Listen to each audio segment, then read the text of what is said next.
Are we using the term narcissist too loosely? Are they aware what they are doing? We are realizing more and more that we are surrounded by people who exhibit the toxic behavior. Are you dealing with a narcissist?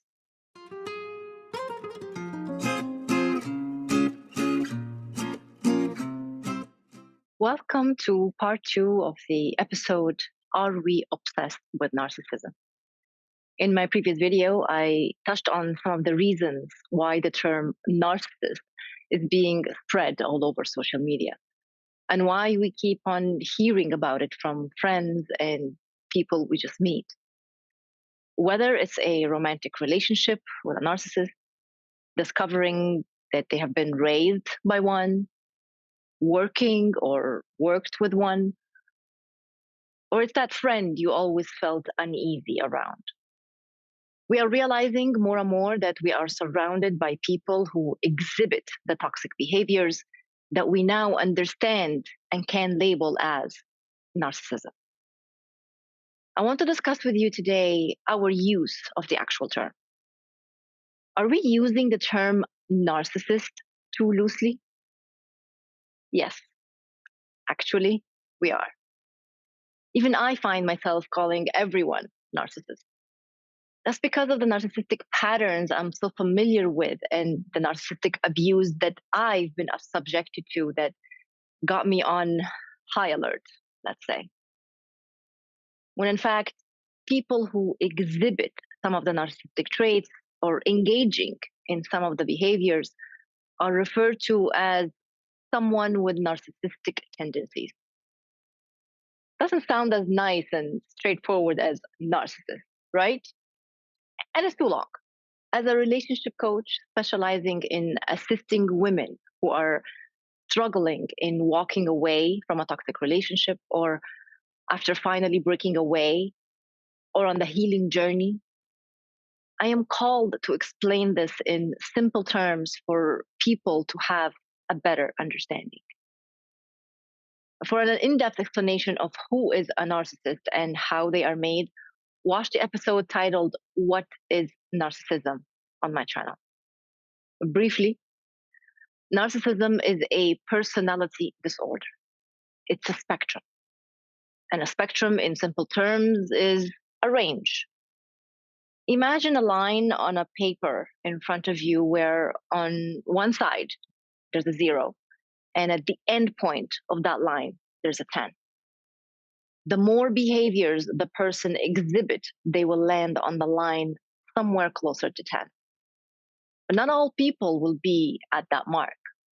Some will be at 2, some at 6. A person can be diagnosed with a narcissistic personality disorder by a therapist specializing in the field following the DSM, that stands for Diagnostic Statistical Manual. But since narcissists rarely go to therapy because they refuse to admit that there's a problem in their behaviors, there are a lot of undiagnosed narcissists out there. So now we are diagnosing them ourselves. We are educating ourselves and learning who can be given that title.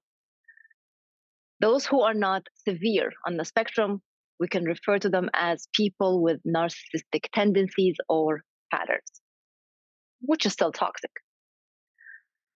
I'd like to throw it out there just so you know. We all have tendencies to behave in narcissistic ways. How far we take it, how often, and whether we are able to self-reflect and correct the unhealthy behaviors is what differentiates us from someone who don't do any of this, plus some more nasty and evil things. Behaviors that are considered toxic or unhealthy, abusive, narcissistic. If you've ever been at the receiving end of such behaviors, then you know how it feels. Some of these behaviors may include being mean, cruel, crossing your boundaries, disrespectful, bullying, threatening, controlling, manipulating, lying, dismissing your feelings, talking over you all the times, never accountable to their wrongdoings. It's always your fault. Telling you that you can't live or be happy without them. And of course, more abusive behaviors. When someone is practicing those types of behaviors in their day-to-day life, it becomes part of who they are. Their thought process is different. In fact, their actions are a direct result of those corrupted thoughts and beliefs. The victimhood story they have been telling themselves and acting as a result of that story. I won't get into the theories and reasons in this episode as to why these people end up there. But let's say, as a result of some experience in childhood, they developed coping mechanisms that ended up resulting in these toxic behaviors. They created their own world where every toxic pattern is justified in order to continue existing in this world. Are they aware what they are doing? Most of them do, yes. But they don't see it as toxic or bad.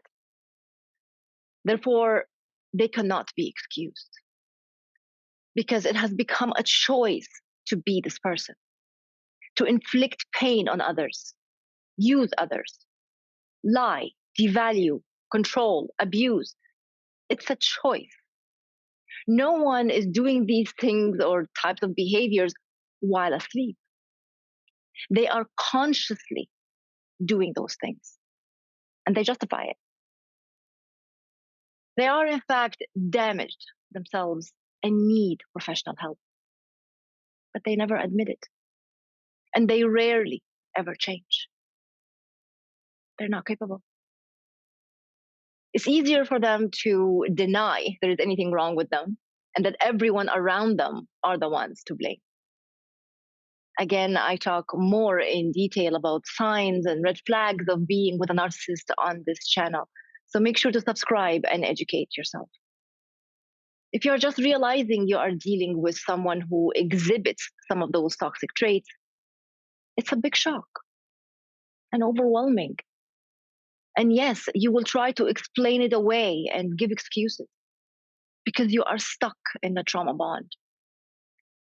All I can tell you now, talk to someone. Get someone else's opinion. If you're in doubt, there is a reason for it. Your judgment is clouded. It's like you are under the influence of an addictive substance and you're not able to think clearly. You're confused, right? I know. I've been there. Reach out and let's talk. Let me help you through this.